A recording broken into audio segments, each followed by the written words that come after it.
I'm Andrea Dalton, a Special Projects Coordinator in the Center for Trauma-Informed Innovation at Truman Medical Centers. This is a presentation of These Are Not Normal Times, Tips to Be Well Anyway, recorded on December 17th, 2020 via Zoom. Thank you for tuning in to this pre-recorded presentation. All right, welcome everyone. Glad you're with me this morning.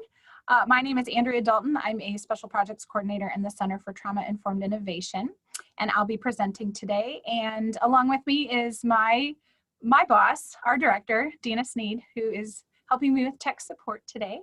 Hi everyone, welcome. This session is sponsored by the Show Me Hope Crisis Counseling Program. And the Show Me Hope Crisis Counseling Program is through FEMA and SAMHSA and offers crisis counseling in the wake of the pandemic. So this particular session is directly about that. And if you need counseling or additional services after today, I'll give you the phone number at the end of the session that you can call. You can also look up Show Me Hope Missouri and on the internet and find that contact information as well. All right, so does anybody wish things could just go back to normal? Anybody with me on that? Yeah. Do you feel like you've hit a wall? Anybody hit a wall? Are your usual ways of coping maybe just not working so well anymore, or you can't use them anymore? Yes, I see lots of affirmation of that in the chat. So that's what we're going to talk about today. And I hope that in the midst of this, you'll be able to find some tools and strategies to enrich your own self-care practices, to build your resilience, and just to still navigate through this time, because this is not over. We still have a ways to go. So hang on and we'll get through it together. As we get started, I want to just ask you some questions just to think about. You don't have to answer these. This comes from an article that I saw a few months ago by Devin Price. And they ask some questions like this. Do you have Zoom fatigue? Or is it emotionally and existentially crushing to have to pretend to be chipper during your company's strategic planning meeting while hundreds of thousands of people are dying and it feels like the world is on fire?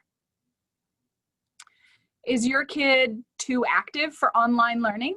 Or is their sympathetic nervous system flooded with an attention-destroying quantity of cortisol due to fear, confusion, lack of agency, making it impossible for their developing brain to focus on something as inconsequential seeming as multiplication tables? Is time so weird right now?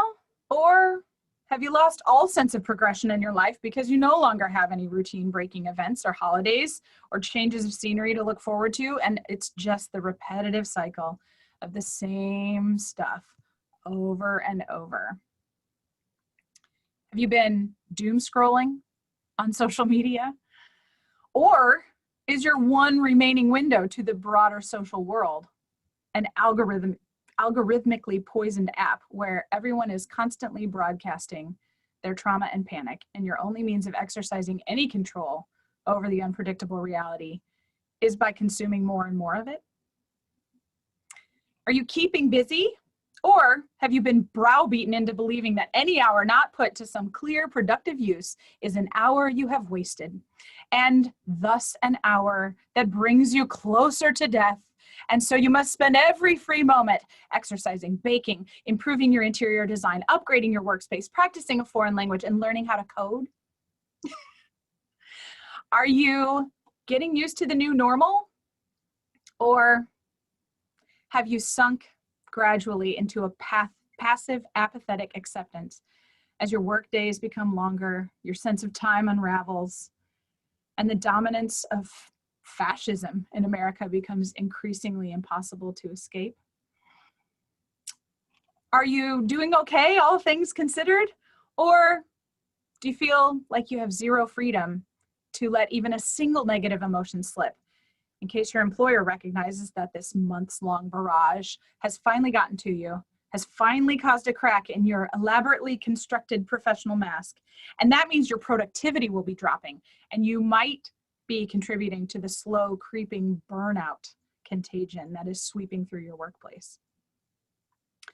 Are these uncertain times, or have you lost hope for the future, even the ability to imagine a future, and no longer have the emotional and psychological lifeline that having something to look forward to can provide? Only the desire to not be among the people who will suffer the most? Or is it all of the above? I know for me, I can really relate to a lot of those things over the last 9 months. And then when we consider just the layers of trauma that we're all experiencing, even before this year, there's so much trauma. We know in the research that it's highly likely that every single one of us will have some kind of traumatic event at some point in our lives. We have things that happen to us in childhood. We have things that happen in our communities, and those are often interrelated. And then we have climate events. Storms are bigger and worse. There have been so many wildfires this year. The Northeast just got hit with a snowstorm yesterday. We had, heat waves this summer. There's drought still happening in a lot of areas. We've had earthquakes. And then, of course, the pandemic has layered on even more in the midst of all of that. And then, to top it off, we've had so much racial and political tension this year that has really escalated our stress levels even further. And so I think a lot of us are walking around just completely maxed out on stress chemicals. We're just at the highest level we possibly could go. And so what often ends up happening is we hit the wall. We might have been okay for a while, like we might have been hanging on, we were surviving, and then we hit the wall. So a couple things about this wall. It's totally normal. It's perfectly normal.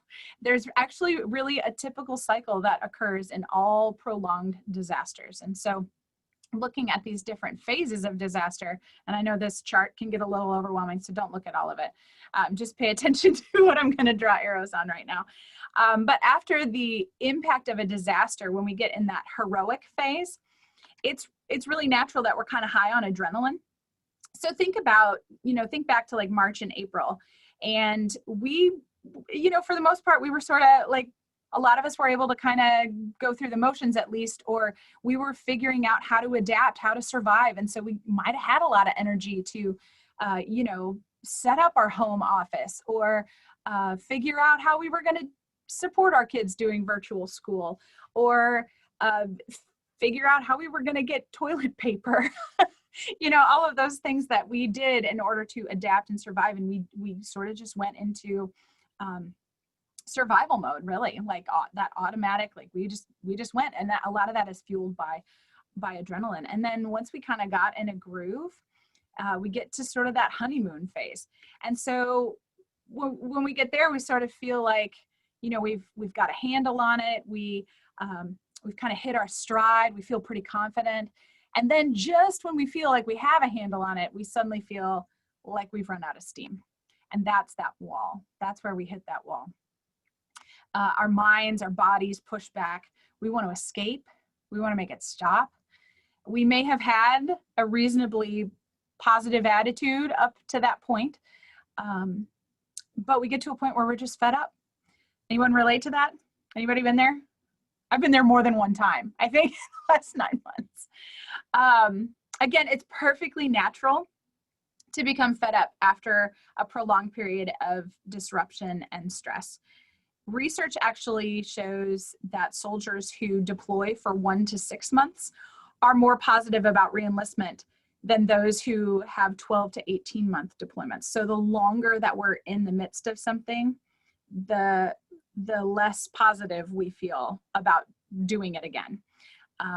And so, whenever we're immersed in that kind of crisis time, it takes a toll on us.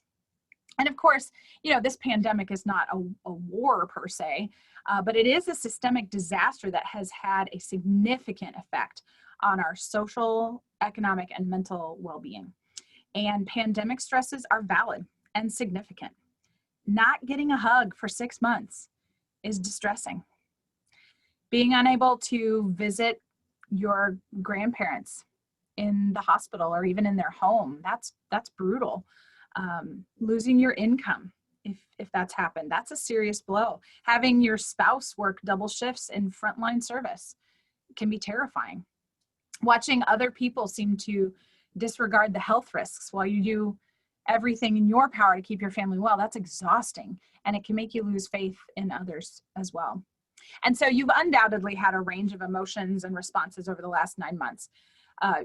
Boredom even, loneliness, and then loss. And we've accepted and adapted so much this year. We've faced these tough conditions with as much courage and resilience as we could muster. So when we hit that wall, it can feel really demoralizing. I want to say though, do not despair.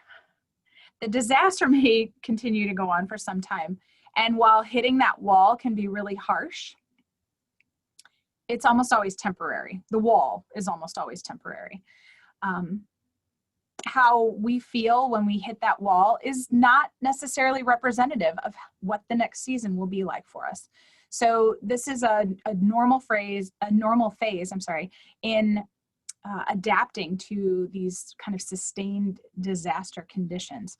And that dip, when we hit that wall, it usually breaks pretty naturally in 4 to 6 weeks. So keep that in mind when you do hit that wall, that there is the other side of that dip. And your mind and body are simply asking you for respite, exactly on schedule. So the wall is not a sign that you are lost or failing. It just means that you're tired.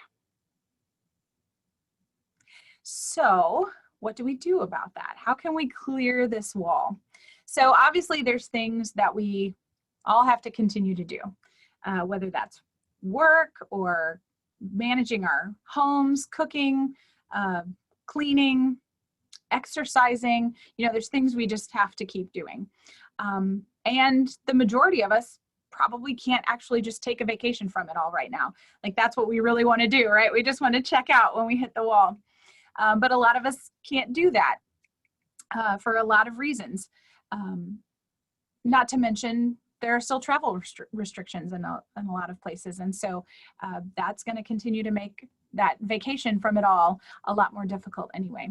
So here are some tips for clearing the wall. And the first is, even though you may not be able to make a physical retreat of some sort, try to create a mental or a figurative shore leave, if you will. So my dad was in the Navy. So this idea of shore leave resonates with me. It's that time where they get a break. They get to go off the ship, back to shore. They get a break from the service that they've been doing. So think about how you can set that up in your own mind, in your own home even. It might take some imagination. In fact, I can guarantee you it will take some imagination. One of the best ways to do that is to escape in a novel of some sort. Fantasy, science fiction, historical fiction, something like that, that just kind of takes you away. And the further away the story can teleport you, the better the escape. So movies and TV shows are okay, but books actually provide more of that. They're more effective in creating sort of that full system escape when you hit that wall. And just a side tip, audiobooks are also really amazing for that. Because you don't have the pictures in front of you, like movies and television shows, it causes your brain to do that creative work that really can re-energize you in a lot of ways, but can also provide you with that,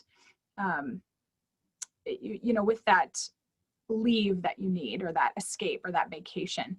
So if your brain is screaming, "Get me out of here," find a way to do that. Take a good book, even if you only read a little bit at a time, a chapter at a time, or even just a few paragraphs at a time. Escaping in that way can be helpful. And again, that's a temporary a temporary thing. If you find yourself doing that exclusively, and you're then not taking care of the things that you still like need to do, you might want to evaluate how you're putting that into your schedule for the day. But another tip, because again, we may not be able to actually take a vacation, is just go outside. And Dina's going to put another handout in the chat called Get Outside, aptly named. Get outside with the intention to connect. So many of us have spent so much time inside this year. We're working in our, adaptive basement offices. That's where I am right now with no windows. Supporting kids in virtual school. We're trying to limit how much we're spending time around other people. And so we're spending a lot more time in our homes and not getting outside in nature. So getting outside, even just for a few minutes a day, can be a really amazing reset. And we really encourage you to be intentional with this trip outside, if you will. Set aside a few minutes. The handout suggests a 20-minute period to get outside. If you can't do 20 minutes, do 10. If you can't do 10, do 5. Whatever it is, but choose a spot that is not very far from your front door. And in that handout, it guides you through what to do, but you just go to that same place every day and start to set that routine for yourself of getting outside. And as you do that, use your senses fully to immerse yourself in nature.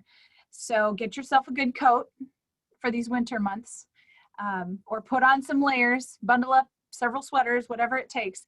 And if it's raining, take an umbrella, find a way to still get outside. And again, be intentional with that. And you'll find that as you take that time outside, it opens us up to a sense of awe. Nature is amazing for evoking awe in us, especially if we are noticing things that are much bigger than us, or things that are much tinier than us. So use your senses to really engage in that, and just be kind to yourself and be curious for what comes up during that time, and find a way to share that experience with someone else.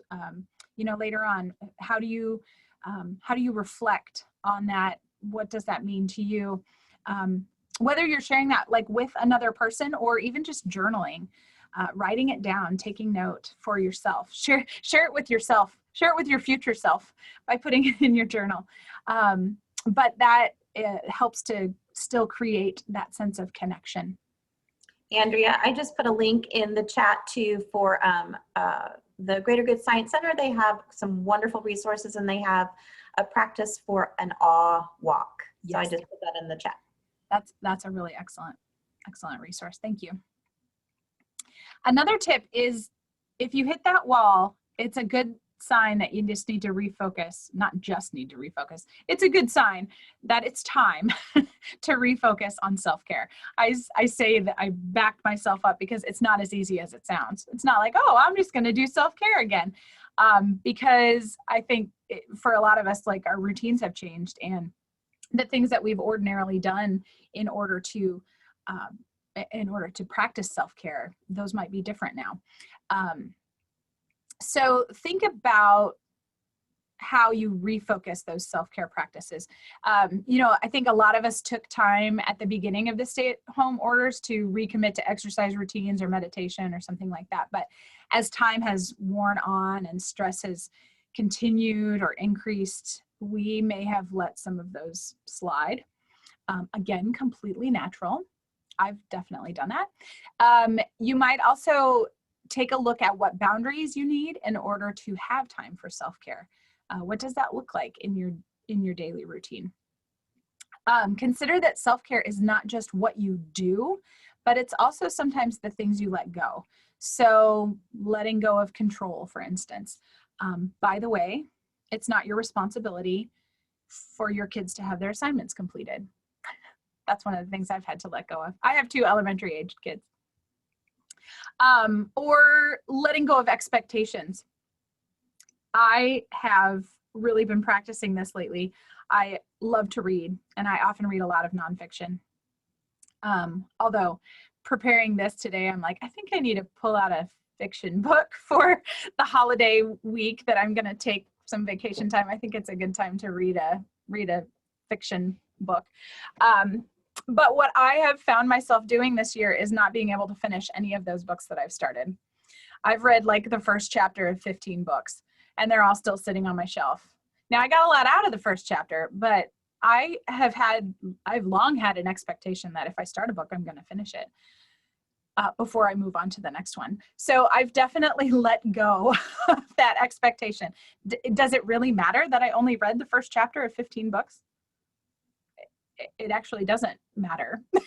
It doesn't matter at all. So I've let go of that. And, eventually I'll probably circle back around on some of those. But that has been a really important piece of self-care for me that I've discovered this year. And another thing I want to mention is if you live with other people, you might want to consider your collective self-care practices as well. Like, what do you do as a family or as a living unit that sustains like your social self-care with each other, or just your self-care, together? What does that look like? Do you have routines that you follow? Or is this an opportunity to maybe start some of those collective self-care practices? Maybe it's I just came off the slide about going outside. Maybe taking a family walk every day at a certain time. Like, those kinds of things are good, not just for your individual self-care, but also for your family unit or collective grouping, which kind of leads into my next tip, which is around social connection. So, we've been in this time of social distancing, and we haven't been able to maybe be around our friends or family like we ordinarily are. We're doing more and more stuff via Zoom, being more at a distance from each other. And there's some interesting research, and the citation is there, Tomova 2020. It just came out, I think just a few weeks ago, showing that loneliness and hunger actually light up the same areas of the brain. So what they're taking that to mean is that we need social connection just like we need food to survive. And there's a lot more individual variability regarding socialization, like how much we need of that and the ways in which we get that. But social connection is a need for us. And we often use the brain states from conscious discipline as we're talking about trauma-informed care. And the middle section kind of our brain, where our amygdala is, and there are some other structures in there in the limbic system, that is really concerned with our social connection. When we feel connected with other people, it calms our systems, and we're actually able to get relief from stress through social connection. I do want to say a word about how we access social connection, because I think a lot of us have been doing that through social media in some ways. And just be cautious of that, because although healthy digital connections can be really sustaining during this time of social distancing, there's so much toxicity online. And with a lot of those platforms, what we end up doing is we just like scroll and scroll and scroll, and we're not necessarily actually connecting with another person. It's sort of like pseudo connection, and that doesn't meet our need for social connection in the same way. So consider making a phone call or take a socially distanced walk with a friend. If you're living with other people, again, consider how you intentionally cultivate your connection with them on a daily basis. And another thing you can try, if you haven't already done this, my family intentionally chose to include another family in our bubble during this time. Our kids are friends, the adults are friends, and so it just made a lot of sense for us to stay connected. Now we still don't see them often, but knowing that we can get together once in a while has been really, really nice for us. So, and we believe the same kinds of things about what's going on in the world, and so that has been helpful too. I also pulled some tips from astronauts. I thought this was really fascinating because astronauts that have to go up to the space station, sometimes they're there for a year or longer, I think. But they often have to manage feelings of isolation. Their routines are very disrupted, actually kind of in similar ways to what a lot of ours are. They have a job to do and they're very focused on that. But they also have, you know, a lack of access to the things that they maybe would normally do to cope with stress. So here are some tips that I found from Dr. Michelle Thaler, who is a NASA astronaut, and talked with several of her colleagues to kind of gather these tips together. And the first is to create a routine and to keep it consistent as much as possible.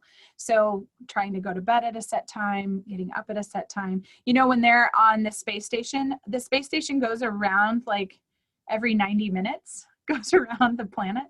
And so they have sunrise and sunset every 90 minutes. Can you imagine what that would be like? So they set clocks so that they have a consistent rise and sleep cycle. And that is one thing that kind of helps your system stay going, basically. Another tip is to just have mindful sensory input. So up in space, they don't have a lot of things to smell. It's very sterile. You know, their sense of smell actually is very limited. Everything kind of is the same. And they can't go outside. We have the advantage of hopefully being able to go outside. So one of the things in the video that I watched around this, they talked about how one of the astronauts took an orange and just like kept it just to smell it regularly because it was something different and soothing, and just felt so good to have that kind of sensory input. So think about that in your own space. How can you give yourself some comfort or stimulation in that way that, you know, something that you find enjoyable? Maybe it is smelling an orange. I think oranges smell amazing. I often am burning a candle in my space. And so that is one thing that I have chosen to do. I like not only the smell of it, but also the visual cue of it. And actually, I just noticed when I put my hand by it, I can feel the warmth just on the side of the candle too. So think about that mindful sensory input that you can provide for yourself. And then trying as much as you can to find some aspect of that is good. So practicing gratitude in some way. Now that's not always very easy. And I think sometimes we've been sort of shamed into gratitude in some ways, like you should just be grateful, even though you have all this bad stuff, like you ought to just be grateful for what you have. And that's not always very helpful for us. So I'm going to give you a practice in just a minute that will help with that. But finding ways to practice gratitude. I mean, it might be just when you go outside and have that moment of awe or wonder about something in nature. That is a way to experience gratitude. Or when you do that mindful sensory input. And then explore something that you are curious about.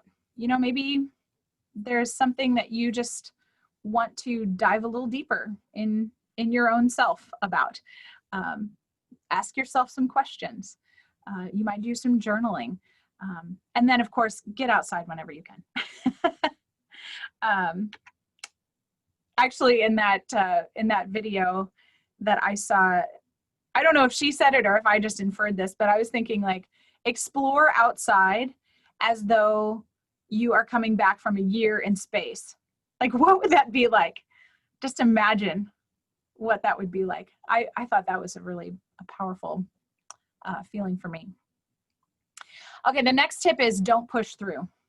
When we hit the wall, what a lot of us really want to do is like just get past it. Like we want to just keep going anyway. And it's actually not very productive to try to ram our heads through that wall.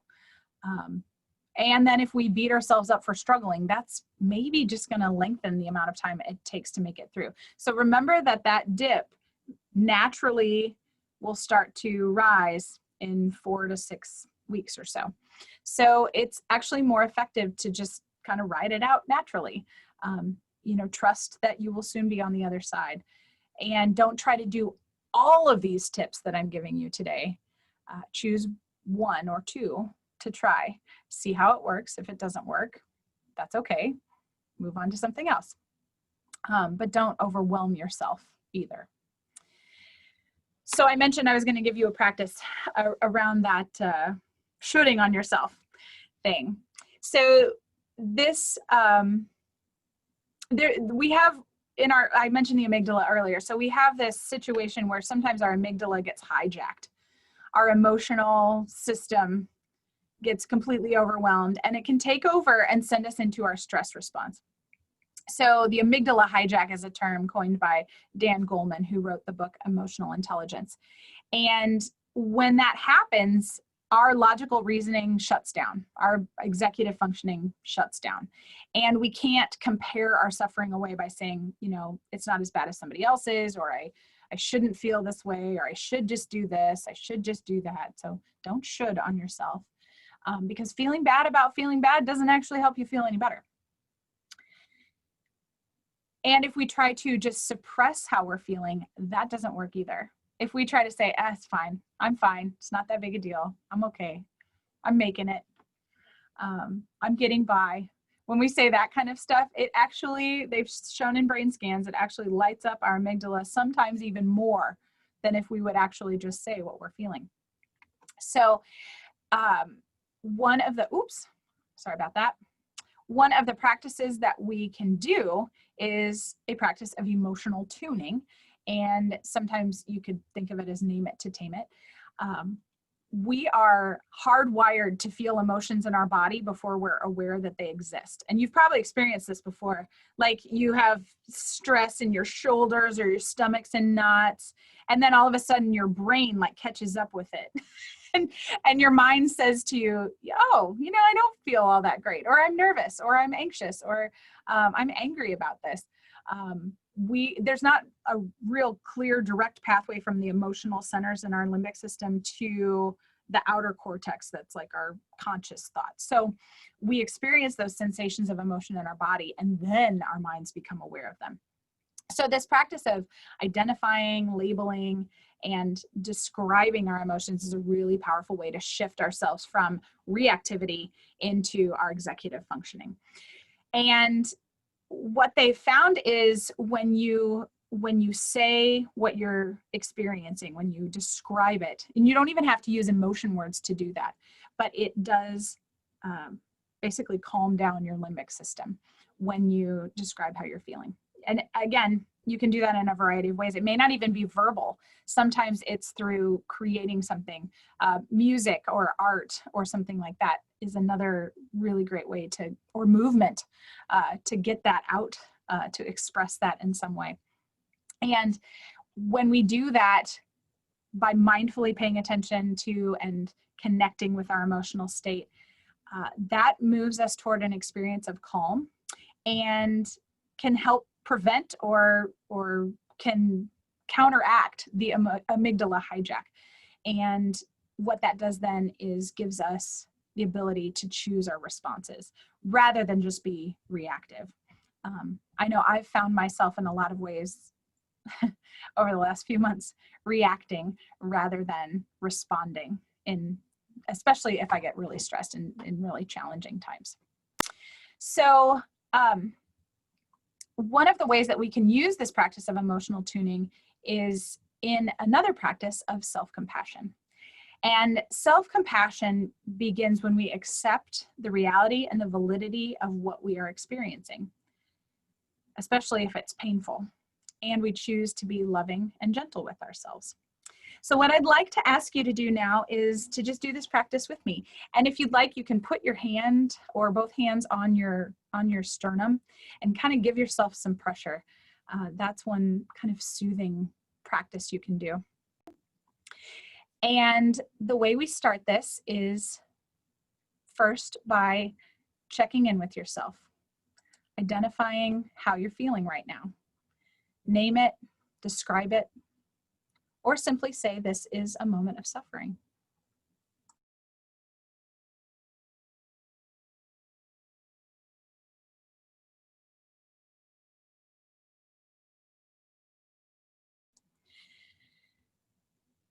And now ask yourself, what would a dear friend say to me? Say that to yourself. In the midst of that pain, what would my friend say to me? Or what would I say to my dear friend? Or simply say, may I treat myself with kindness.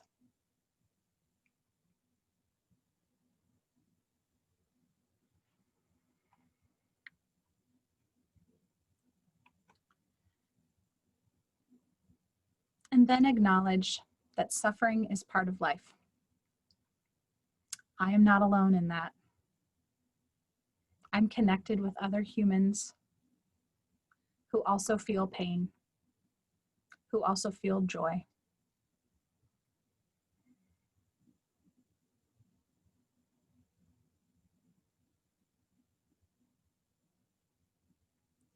And take a deep breath in.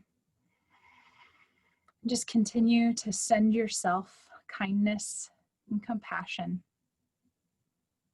That whatever you feel is perfectly normal. It's perfectly acceptable.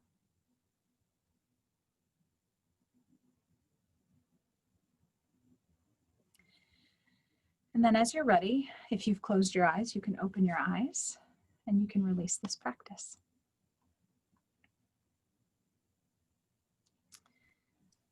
Andrea, I also put a link to that practice, just if it's not exactly like that, very similar, again, to the Greater Good in Action website.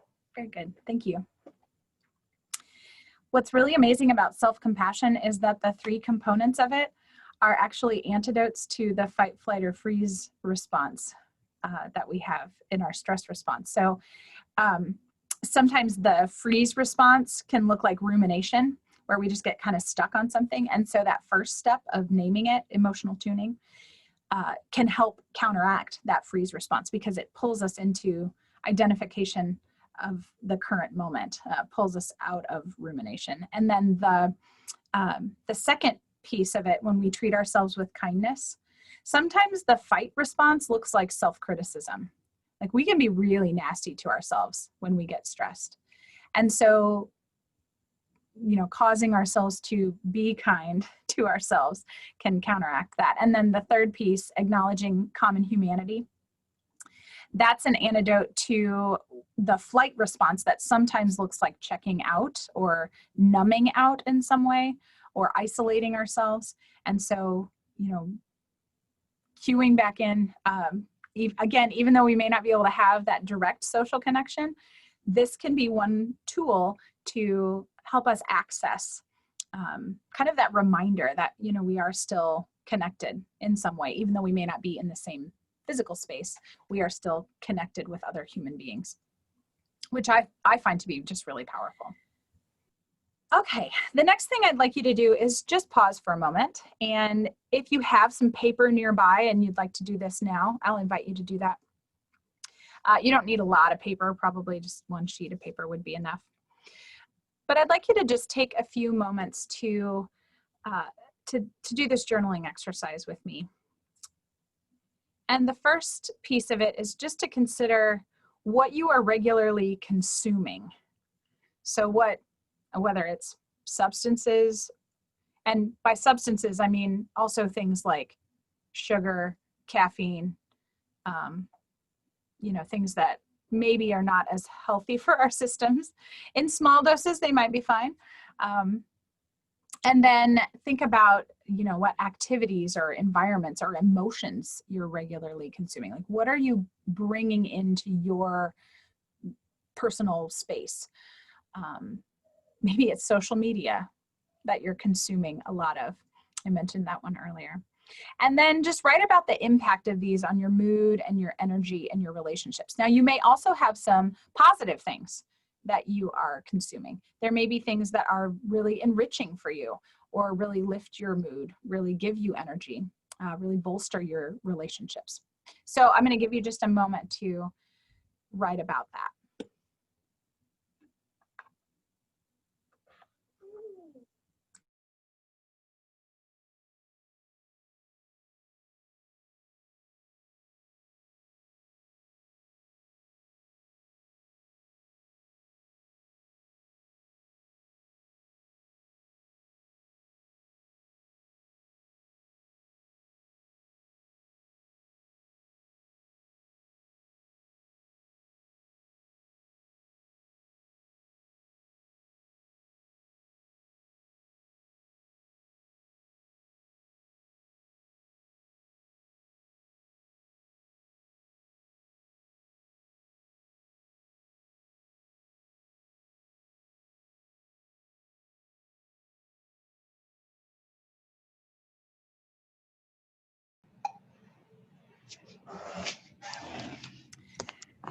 So some of you probably could keep writing for a while, and that's okay.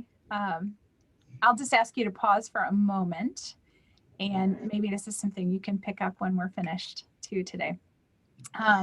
But the next step is to describe a small yet meaningful change you can make for the next 2 weeks. Something that can limit your consumption of that harmful stimuli. So what's one small thing you can do? I know I have made a commitment to not get on Facebook after 7 p.m. starting tomorrow. I'm giving myself one more day, but starting tomorrow. Actually, I've been pretty good at limiting Facebook lately. But that's one thing I'm setting a reminder in my phone so that I will turn it off, put it away.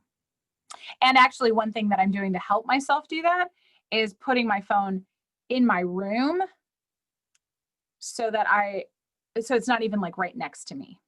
And I think that's going to help me tremendously. And I'm going to be on vacation for a while too. So who's going to need to get a hold of me?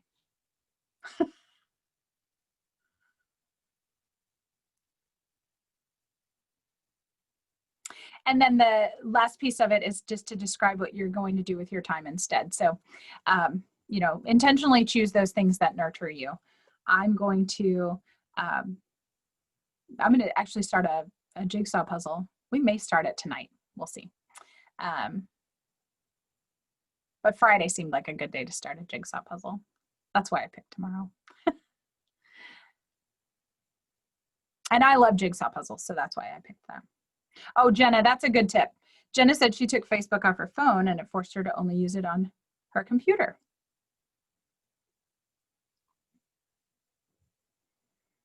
Now, it doesn't have to be about Facebook. That was just my example. You choose whatever works for you all. With this journaling exercise, again, it's in the handout. So if you want to revisit this a little bit more later, I invite you to do that and just take some time to think about how you might shift some things. Even just one small thing can make a really big difference when we get to the point where we hit that wall, and just to help us kind of cope and move through it. And then I think I've mentioned it before, but it's a good tip. Manage expectations.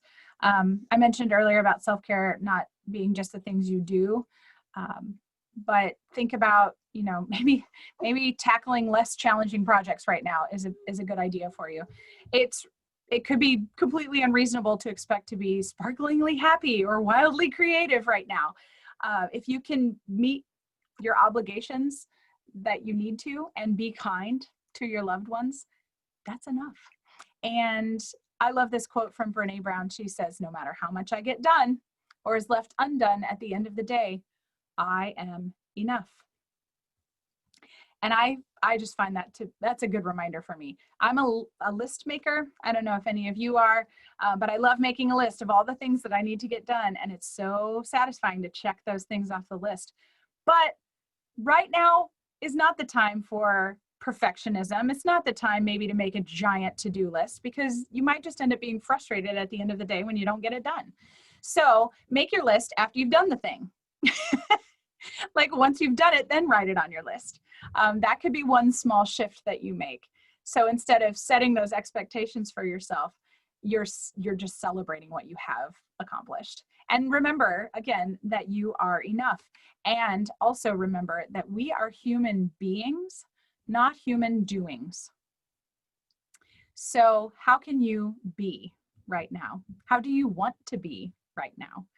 And really focus on that versus what do I want to get done today? And that I feel is one way we can kind of let go of some of those expectations. Finally, don't be afraid of round 2 because you've already learned how to navigate this new normal, if you want to even call it that. You have skills, you've made it this far.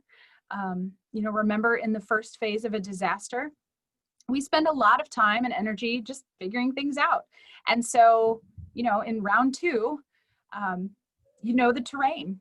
you become more effective because you've already experienced some things. Now things might be a little bit different, and that's okay, but use what you've learned in order to navigate the next time around.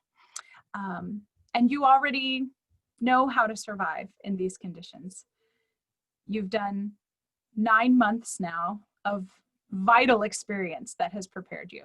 So you have proved you can do it.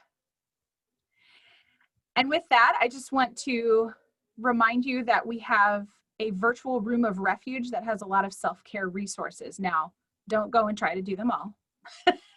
If you are looking for some things to do, you can visit that at bit.ly/community room of refuge and find a variety of different things there, including some videos with movement practices. There are some music-based things. There are some, there's a handout on creating a sensory kit for yourself.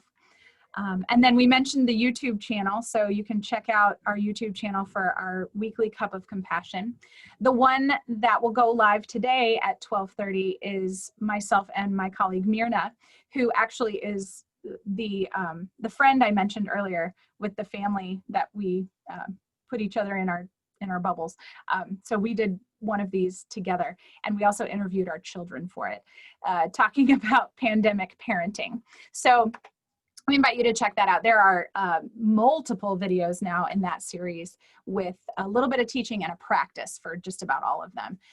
So they're 20 minutes or so. And then if you are feeling like you are in need of some crisis counseling, we really encourage you to reach out for that. You can access that through the Truman Medical Center Behavioral Health Crisis Counseling Program by calling 816-404-6222. And if you're not in the Truman Behavioral Health catchment area, you can either visit the Show Me Hope Missouri website to get the number that you would need. You can also call the Disaster Distress Helpline, and I believe they can connect you with the one in your area. And that's at 800-985-5990. And we also encourage you to call that number if you're in immediate need of care, because there may be a wait if you contact any of the centers directly. And then please reach out if you have any questions. I'm happy to answer emails, although I am going on vacation next week, but you can email me until Tuesday, and then I won't be available until January. And we also have additional trainings coming up. In January, we're doing our Compassion Without Fatigue series. So if you are a caregiver, in any capacity, whether it's professional or personal, if you care for another person in some way, you may find that it becomes exhausting at times. And so we have developed some tips and strategies for managing that, caring well for others while you care well for yourself. So you can find that information on our website at Truman Medical Centers, trumed.org. And then there's a tab at the top that says professional education. If you go to the very bottom of that, there's trauma-informed care training, and you can find that there. So I have a few minutes, and I would be happy to take questions or comments. You can type those in the chat, or if you'd like to unmute and ask out loud, that would be fine too.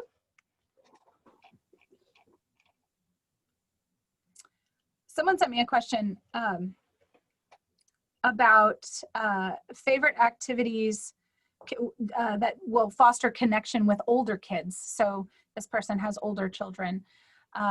Yeah, that's a really great question. What are some things you can do to kind of cultivate connection with those older kids that sometimes just want privacy, they want their personal space? And so, yeah, that can definitely be a challenge. My kids are little, so I can't really speak from a lot of personal experience. Dina may have some advice, suggestions, because she has an adult child now. But, you know, some things that I can just think of offhand would be, you know, even if it's like a movie that everybody picks, you know, sometimes it's things like that that can be really meaningful for even older kids. Or going back sometimes to like traditions maybe that you had when they were smaller that, you know, a lot of times they might act cool, like they don't really care, but those traditions can be really, really meaningful. You know, going to driving around and looking at lights, or, you know, something like that. Well, and Andrea, I was going to suggest just going for a drive. I know, I remember when my daughter was a teenager, and sometimes we had the most meaningful conversations when we were actually, when I was, you know, driving her to whatever, that event or that friend's house, and, you know, now kids maybe just aren't getting out as much to do that. You're maybe not being the caravan driver that you once were. And so just taking a drive, yeah, and this would be a great opportunity to drive around and see the lights that are out. And sometimes that's a nice way to connect, just being in the car together. Yeah. Yeah, some other tips: cooking together, or painting. Yeah, doing something creative. Or even, you know, I think a lot of kids really enjoy doing service-oriented things too sometimes. So, you know, you might think about how, and those are great opportunities to not only connect with them, but also foster those connections with like the broader community. So, you know, thinking about those kinds of things too. Some other suggestions were spending one-on-one time with them, you know, finding something they want to do together, listening, using body language. Someone said she called her 18-year-old when he was in the other room and ended up talking for an hour, even though they were in the same house. I love that. Yeah, thinking about something they love. That's great. Any other questions or comments?